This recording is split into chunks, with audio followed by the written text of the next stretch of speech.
अस्सलामुअलैकुम दोस्तों, मैं हूं राव कमर रिजवान और आप देख रहे हैं मेरा यूट्यूब चैनल। मुझे याद है जब मैं 3-4 साल की थी तब मैंने माँ के साथ काम पर जाना शुरू किया था। मैं माँ का हाथ बटाने की बजाय उसको तंग किया करती थी। जब माँ मुझसे तंग आ जाती तो कभी मुझे प्यार करती और कभी 2-3 थप्पड़ रसीद करके अपनी किस्मत को कोसने लगती थी। आहिस्ता आहिस्ता शऊर आने लगा तो मैं माँ को तंग करने की बजाय उसका हाथ बटाने लगी। इस दौरान माँ ने कई घर बदले और मैं उसकी मेहनत और मुशक्क़त का एक लाजमी जुज़्व बनती गई। होश संभालते ही अपने बाप को होशो खिरद से बेगाना पाया। नशे की दलदल में वो तमाम उम्र गर्क रहा। माँ जितना भी कोसती वो पत्थर की सूरत बना सुनता रहता। एक दिन मजदूरी कर लेता तो एक माह फारिग रहता। घर का खर्चा माँ के कंधों पर था। मुझसे छोटे 7 बहन भाई और थे। भूखे प्यासे रोते सिसकते हुए नन्हे मुन्ने इंसानों की इस फौज से हमारी कुटिया में भौचाल सा रहता था। इस भूखी प्यासी फौज को माँ अकेले नहीं पाल सकती थी। बाप तो नशे की दलदल में गर्दन तक धंस चुका था। वो घर से बेगाना होकर कभी कब्रिस्तान और कभी किसी मज़ार पर फ़कीरों के डेरे पर रहने लगा। तभी माँ ने मेरे लिए काम ढूंढना शुरू कर दिया। मैं चाहती थी कि मेरे बहन भाई भूखे न रहें, लिहाजा खुशी खुशी काम पर जाने लगी। जब मैं 12 बरस की हो गई तो तमाम काम करने लगी। माँ बीमार हो जाती तो मैं घरों में माँ की जगह काम कर लेती। वासिफ के यहाँ काम करते माँ को 2 साल हो गए थे। ये मियाँ बीवी शरीफ लोग थे। उनके यहाँ मैं माँ के साथ जाती थी। उनकी बेगम मुझसे मोहब्बत से पेश आती। वो बीमार रहती थीं, उन्हें सांस की तकलीफ़ थी। जब तकलीफ़ बढ़ जाती मैं उनकी खिदमत पर मामूर हो जाती। उन्हें दवा पिलाती, चाय वगैरह पिला देती। वो मुझको बहुत चाहती थी क्योंकि मैं उनकी खिदमत करती थी। शक्ल सूरत मेरी अच्छी थी। वो कहती थीं कि ताहिरा तू सकीना के यहाँ पैदा ना होती, किसी अमीर घर की मालकिन होती। तब मैं शर्माने की बजाय ठंडी आह भरकर खामोश हो जाती थी। मालकिन अक्सर मुझे अपने कपड़े दिया करती थी। मैं उनकी उतरन पहनकर बहुत खुश होती। उनको पहनकर मुझ पर निखार आ जाता था। मेरा बदन छुरेरा था, वो भी बीमारी से दुबली हो गई थी। उनके कपड़े मुझे ठीक आ जाते थे। जब कभी मैं नहाकर उनके दिए लिबास पहन लेती तो मालकिन मुझको देखकर खौफ खा जाती। कहती, लड़की तो खुद को छुपा कर रख, ये दुनिया बड़ी बुरी जगह है। घर से निकलते समय चादर ओढ़ लिया कर। लिहाजा मैं जब घर से जाती तो खुद को एक बड़ी चादर में छुपा लेती। मैं इतनी खूबसूरत थी कि सड़क पर चलते लोग मुझे मुड़ मुड़ कर देखते थे। वासिफ साहब उम्र रसीदा सूफी मंश इंसान थे। नमाज रोज़े के पाबंद और दिल में खौफ खुदा रखने वाले आदमी थे, मगर अल्लाह ताला ने उनको औलाद की नेमत से महरूम रखा था। शायद इसीलिए वो मुझसे ऐसा सलूक रखते थे जैसा कोई अपने बच्चों से रखता है। उन्हीं दिनों सुना कि उनके छोटे भाई दुबई से आ रहे हैं। उनका नाम आरिफ था। मेरा काम बढ़ गया क्योंकि वासिफ साहब ने कहा था कि मेरे छोटे भाई को कोई कमी महसूस ना हो। वो मेरा भाई ज़रूर है लेकिन मैं उसे अपना बेटा समझता हूँ। मालिक के कहने पर मैंने भी कोई कसर नहीं छोड़ी। घर को शीशे की तरह चमका दिया। आरिफ के कमरे को सजा संवार कर गुलजार बना दिया। आरिफ मुझे मुतासिर कुन शख्सियत ना लगा। न जाने उसमें क्या ऐसी झलक थी कि मुझे उसके सामने जाने से वहशत होने लगती थी। उसके आ जाने के बाद जल्द घर जाने की कोशिश करती थी। हर तरह उससे पहलू बचा कर रखती थी, लेकिन जितना मैं उससे कन्नी कतराती वो मेरे पीछे आता था और कोई न कोई बात शुरू कर देता। मैं खामोशी से नज़रअंदाज करती मगर वो अपनी हाँके जाता। एक रोज़ सुबह ही सुबह दरवाजे पर दस्तक हुई। देखा तो वो सामने खड़ा था। बोला, घर में रात अचानक मेहमान आ गए, भाभी ने बुलाया है, जल्दी चलो। माँ बोली, हाँ हाँ तू जा, मैं बच्चों को नाश्ता दे दूंगी। मैं चादर की बुक्कल मारे उसके साथ गाड़ी में बैठ गई। गाड़ी गेट के अंदर गई तो मैंने देखा घर में मुकम्मल सुकूत था। सुकूत तो पहले भी रहता था। बेगम साहबा अपने कमरे में लेटी रहती थीं और मैं खामोशी से काम करती रहती थी, लेकिन आज का सुकूत गहरा था। मैंने बेगम साहबा के कमरे में जाकर देखा, वो खाली था। बाथरूम खोलकर देखा, वहाँ वो न थी। उन्हें पुकारा, जवाब ना मिला। तभी मैंने बाहर आकर आरिफ से पूछा, साहब आपा बेगम साहबा कहाँ हैं? कहने लगा, उनके भाई का एक्सीडेंट हो गया है। भाई साहब और भाभी मुल्तान गए हैं, वो शाम तक लौट आएंगे। मुझे भी जाना है, इसीलिए तुम्हें लाया हूँ। अगर वहाँ बता देता तो तुम घबरा जाती। घर का ख्याल करना, लेकिन पहले मुझे नाश्ता बना दो। मेरा दिल धक से हुआ। मगर खुद पर काबू पाकर मैं बावर्ची खाने चली गई और उसके लिए नाश्ता तैयार करने लगी। थोड़ी देर अपने कमरे में जाकर वो फिर बावर्ची खाने में आ गया। कहने लगा, नाश्ते की ट्रे मेरे कमरे में ले आना। जब मैं ट्रे लेकर उसके कमरे में गई, वो अपने बिस्तर पर लेटा हुआ था। मुझे देखकर उठ बैठा और बोला, इतनी अच्छी शक्लो सूरत है, फिर भी किसी के घर में काम करती हो। तुम्हें नौकरानी नहीं, हमारे जैसे किसी घर की रानी होना चाहिए था। मैंने जवाब ना दिया। खामोशी से चाय उसकी प्याली में उंडेलने लगी तो वो कहने लगा, तुम नहीं जानती तुम्हें काम करते देखकर मेरा दिल किस कदर कुड़ता है। तुम्हें अपनी खूबसूरती का एहसास नहीं है। मैं वापस जाने को मुड़ी तो वो फुर्ती से दरवाजे पर आ गया। मैंने कहा, साहब रास्ता छोड़ो, एक शरीफ इंसान के आप भाई हो, उनकी शराफत का तो लिहाज करो। मुझको खतरे का पूरी तरह एहसास हो चुका था, लेकिन इतनी जल्द किसी अचानक हमले के लिए मैं तैयार ना थी। तभी मेरी फरियाद एक बेबस पंछी की मानिंद शीशे के दरवाज़ों और दीवारों से टकराने लगी। गम के मारे मैं तो मर जाती कि अचानक किसी ने घंटी बजाई। यूं उसको गेट पर जाना पड़ा। मैं पिछले दरवाजे से भागकर घर पहुंची। मेरा रंग पीला पड़ गया था। माँ मुझको देखकर चौंक गई। मैंने सब कुछ उसको बता दिया। उस पर थोड़ी देर के लिए सख्ता तारी हो गया। वो खामोशी से सर पकड़कर दीवार के सहारे बैठ गई। कहने लगी, अगर तेरा बाप नशा ना करता और गैरतमंद होता तो आरिफ का निशान बाकी ना रहने देता, मगर हम तो उसके होते गरीब और लावारिस हैं। रात भर मैं अपनी जगह और माँ अपने बिस्तर पर जागती रही। सुबह मैंने काम पर जाने से इनकार कर दिया, मगर माँ ने कहा, बेटी हम गरीब हैं, तू जहाँ भी काम पर जाएगी कोई ना कोई बात होगी, तुम ज़रा मुझे वहाँ जाने दो। क्या पता बेगम साहबा और साहब आ गए हों, उनका किस्सा बताकर ही काम छोड़ेंगे। वो नहीं होंगे तो आरिफ होगा, उससे बात करूंगी, वरना मालिक और मालकन हमको नमक हराम और चोर समझेंगे। वासिफ साहब और उनकी बेगम नहीं लौटे थे। आरिफ घर में मौजूद था। माँ ने उससे कहा, तुमने मेरी बेटी की तरफ क्या समझकर हाथ बढ़ाया? हम गरीब ज़रूर हैं, मगर मेहनत करके खाते हैं। मैं वासिफ साहब से तुम्हारी शिकायत करूंगी और सारा किस्सा बताऊंगी। ताहिरा भी आएगी और सामने बात होगी। वो कहने लगा, मुझे माफ़ कर दो खाला, मेरे भाई भाभी को ना बताना। मैं तो वैसे चंद दिन बाद दुबई वापस जा रहा हूँ। तुम काम छोड़ दो या भाभी तुमको निकाल दें, दोनों सूरतों में नुकसान तुम्हारा है। हाँ, अगर तुम चाहो तो मैं तुम्हारी माली मदद कर सकता हूँ, लेकिन तुम अपनी ज़ुबान बंद रखना, ठीक है?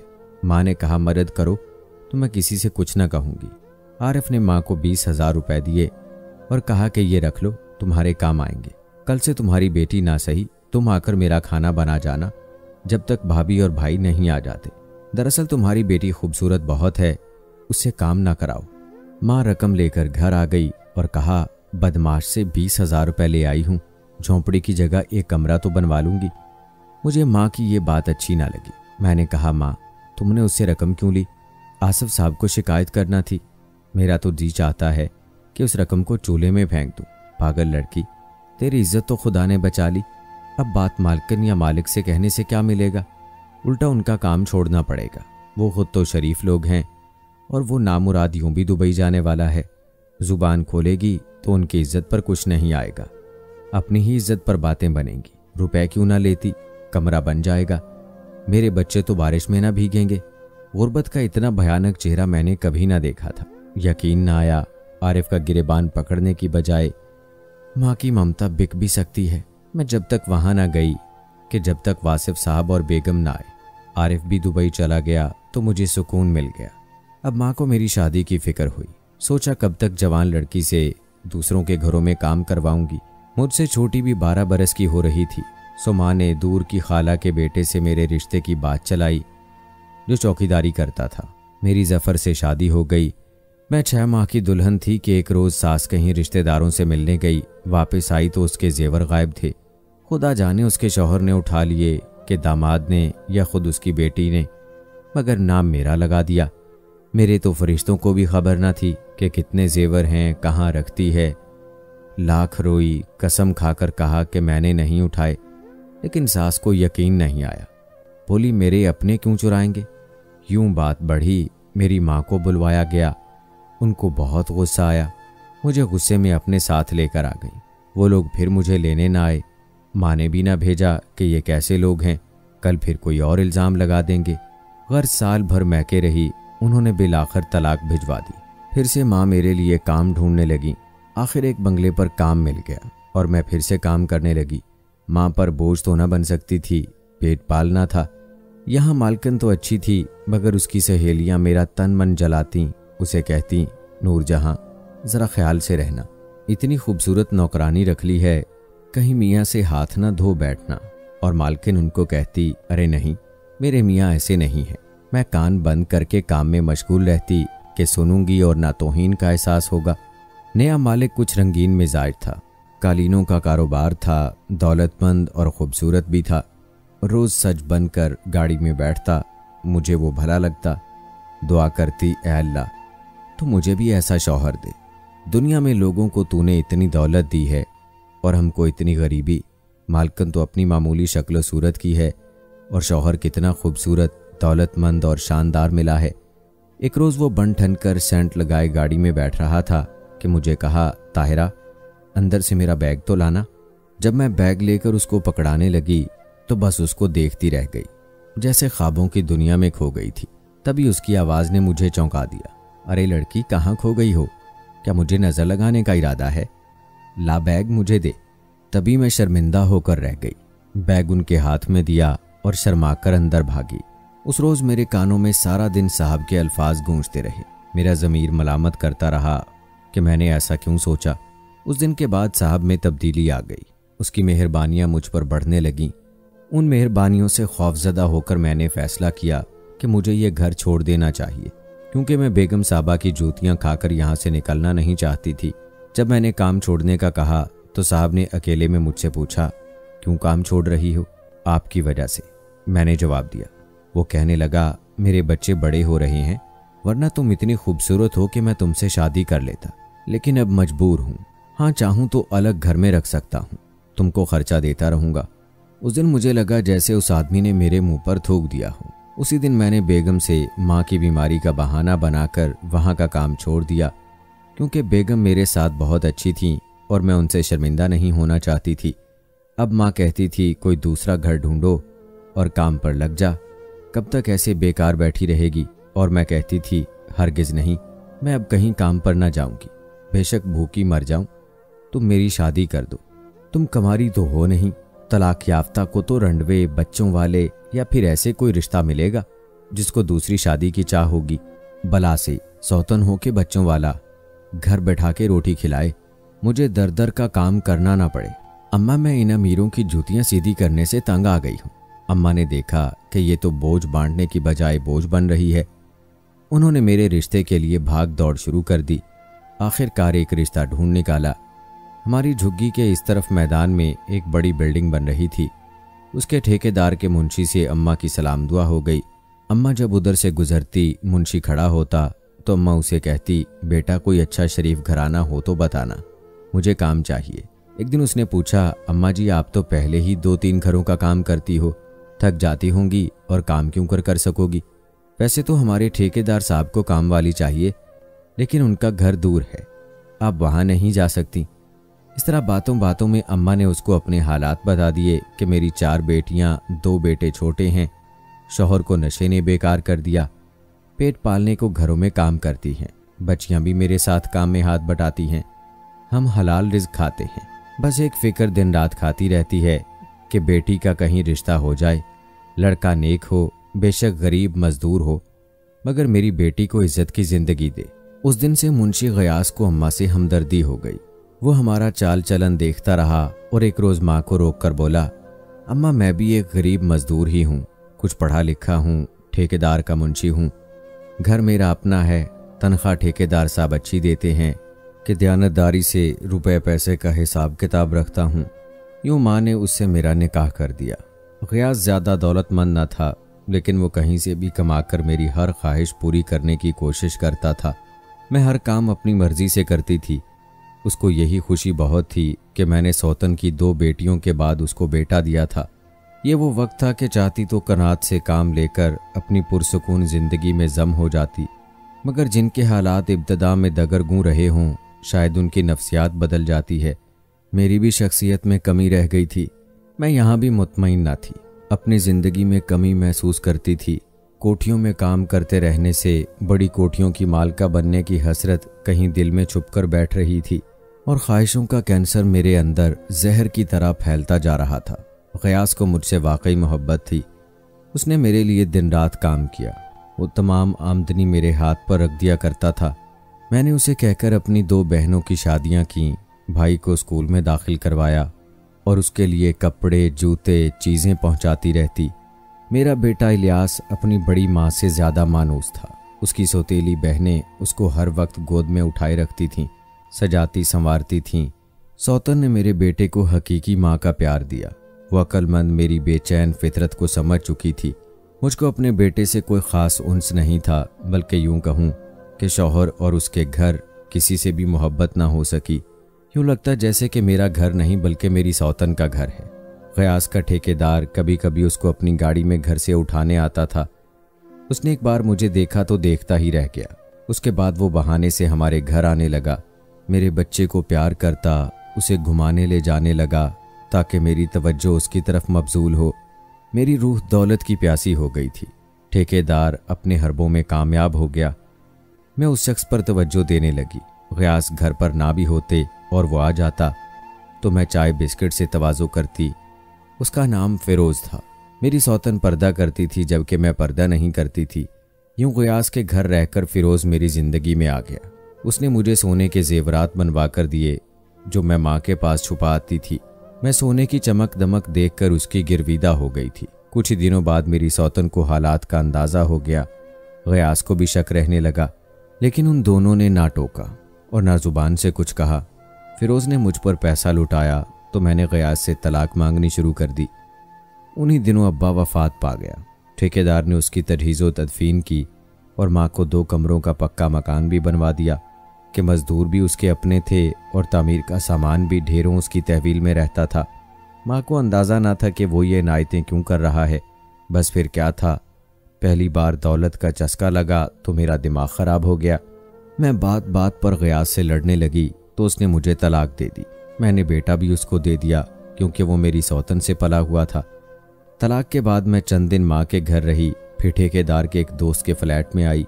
बहुत खुश थी, समझ रही थी कि अब मेरा ख्वाब पूरा होगा और मैं एक बड़ी कोठी की मालिका बनकर रहूंगी। मैंने निकाह की बात की। फिरोज़ ने कहा, फ़िलहाल तुम मेरी मेहमान हो, इद्दत की मुद्दत तो पूरी होने दो, वरना लोग क्या कहेंगे, वो हम पर फतवे लगाएंगे। दिन गुजरते गए। फिरोज़ का दोस्त एक शरीफ आदमी था। जाने फिरोज़ ने उससे क्या बात की थी, वो दरवाजे से अंदर भी नहीं आता था। जो चीज़ देनी होती दरवाजे के बाहर से ही देकर चला जाता था। इद्दत की मुद्दत भी गुजर गई। फिरोज़ ऐसे ही मुझे बेवकूफ़ बनाता रहा। जब आता हर बार मैं निकाह का कहती और वो जवाब देता, मैं तुम्हारे पास हूँ, तुम मेरे पास हो, अब इतनी भी क्या जल्दी है निकाह की। 1 साल उसने ऐसे ही निकाल दिया। जब निकाह का नाम लेने लगती नाराज़ हो जाता। उसने मुझे बांदी बनाकर रखा हुआ था। वो दिन भी आ गया कि वो 1 माह तक घर ना आया। तन्हाई और खौफ से मैं मरने लगी। उसके इंतज़ार में परेशान थी कि एक दिन चंद आदमी आए और फ्लैट खाली करने को कहा। मैंने कहा मेरे शौहर फिरोज़ आ जाएं तो उनसे बात करना। वो बोले वो तो फ्रॉड के केस में गिरफ्तार हो चुका है। हमने उससे बात की है, उसने कहा है कि तुम अपना फ्लैट उस औरत से खाली करवा लो, वो मेरी बीवी नहीं है। ये बात सुनकर मेरे पैरों तले से ज़मीन निकल गई। क्या इंसान इतने बेरहम भी हो सकते हैं? मैंने सोचा, हाँ इतने बेरहम हो सकते हैं, क्योंकि मैं भी तो इतनी बेरहम हो गई थी। गयास जैसे शरीफ आदमी को छोड़ा, हत्ता कि अपने मासूम बच्चे पर भी मुझे रहम ना आया। दौलत के पीछे ज़िंदगी बर्बाद कर ली। मैंने उन मर्दों से उलझना मुनासिब न समझा। सोचा ये बेइज्जती कर देंगे, मैं अकेली क्या कर सकती हूँ। अपना मुख्तसर सा सामान उठाया और माँ के घर आ गई। माँ को इस बात का बड़ा गम था कि मैंने गयास का घर क्यों छोड़ा, जबकि वो गरीब हमारी तमाम ज़रूरतें पूरी कर सकता था। माँ मुझसे बहुत नाराज़ थी, मगर जब मैं रोती हुई उसके पास गई तो उसने मुझे गले लगा लिया। लेकिन बहन भाई तो माँ नहीं हो सकते, वो बड़े और सियाने हो चुके थे। उन्होंने मुझे बहुत बुरा भला कहा और धुतकार दिया। कहा कि तुम बदकिरदार हो, तुम जैसी बदकिरदार को हम घर में नहीं घुसने देंगे, तुम्हारी वजह से हमें ज़माने की बातें सुननी पड़ेंगी।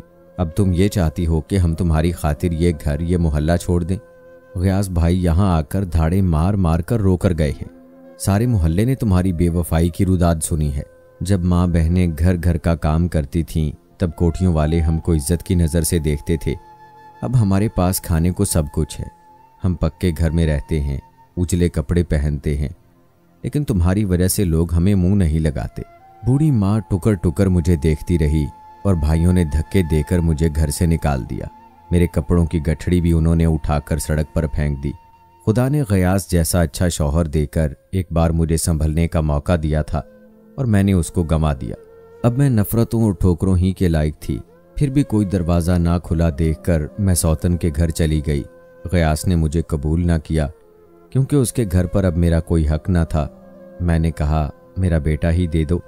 गयास ने जवाब दिया, तेरे जैसी औरत उसको क्यों कर पालेगी, तेरा तो अपना कोई ठिकाना नहीं है। सौतन ने फिर भी तरस किया और बेटा मेरी गोद में दे दिया। वो पाँव पाँव चलता मेरे पास आया। मुझे पहली बार अपने मुजरम होने का शिद्दत से एहसास हुआ। मैंने अपनी बाहें फैला दी। वो मुझे अजनबियत से तकता रहा, फिर दौड़कर मेरी सौतन के पास चला गया और उसके गले से चिमट गया। उसने मुड़कर भी मुझे नहीं देखा। मेरी सौतन ने गयास से कहा, इसको सर छुपाने की जगह दे दो, तलाक दे चुका हूँ, अब क्यों कर इसे रख सकता हूँ। मैं रोती हुई मायूस वहां से निकल आई। आखिरी दर बेगम वासिफ का था। वहां वो नाग रहता था जिसने पहली बार मुझको डसने की कोशिश की थी। डरते डरते मैंने उनके घर में कदम रख दिया। वासिफ साहब ने बताया कि बेगम की वफात हो चुकी है। मैं घर में अकेला रहता हूँ। आरिफ अपनी बीवी के साथ दुबई होता है, कभी कभी आ जाता है। घर तो अकेला है और तुम मेरी बेटी जैसी हो, लेकिन क्या तुम यहाँ रह पाओगी? उन्होंने एक दोस्त के घर मुझे मुलाजमा रखवा दिया जिनकी माँ को फालिज हो गया था। उनको इस बीमार के लिए मुस्तकिल खिदमतगार की ज़रूरत थी। दिन गुजरते रहे, फालिज के मरीज़ा भी वफात पा गई, मगर उन घर वालों ने मुझे नहीं निकाला, अपना सर्वेंट क्वार्टर रहने को दे दिया। मुझे शादी से नफरत हो चुकी थी। उनकी बरसों खिदमत करके 2 वक्त की रोटी खाती रही, यहाँ तक कि एक दिन मेरा बेटा मुझे लेने आ गया। गयास फौत हो चुके थे और बेटे को मेरी सौतन ने भेजा था। इलियास पढ़ लेकर अच्छी नौकरी पर लग गया था। मेरी सौतन को मेरी मुसीबतों और आलाम का पता था। बेटे की वजह से मेरी खबर रखती थी। वही एक दिन बेटे के साथ आई और मेरा सामान उठवाकर मुझे घर ले आई। यूं उस खानदानी और शरीफ औरत की वजह से मुझे खोया हुआ घर मिल गया। आज बुढ़ापे में सुकून से बेटे के पास रह रही हूँ। मेरे भाई बहन तो मुझसे नहीं मिलते, मगर बूढ़ी माँ मिलने आ जाती है।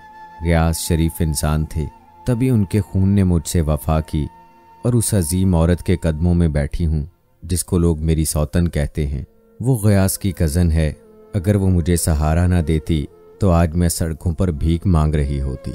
लड़कियों, खुदारा दौलत के पीछे ना जाना। इज्जत करने वाला और 2 वक्त की रोटी खिलाने वाला मिल जाए तो शुक्र अदा करना, वरना सारी जिंदगी मेरी तरह जलील हो जाओगी और कोई साथ नहीं देगा। कभी अच्छे शौहर से बेवफाई ना करना। दोस्तों, कैसी लगी कहानी कमेंट बॉक्स में ज़रूर बताएं। मिलते हैं अगली वीडियो में। अल्लाह हाफिज़।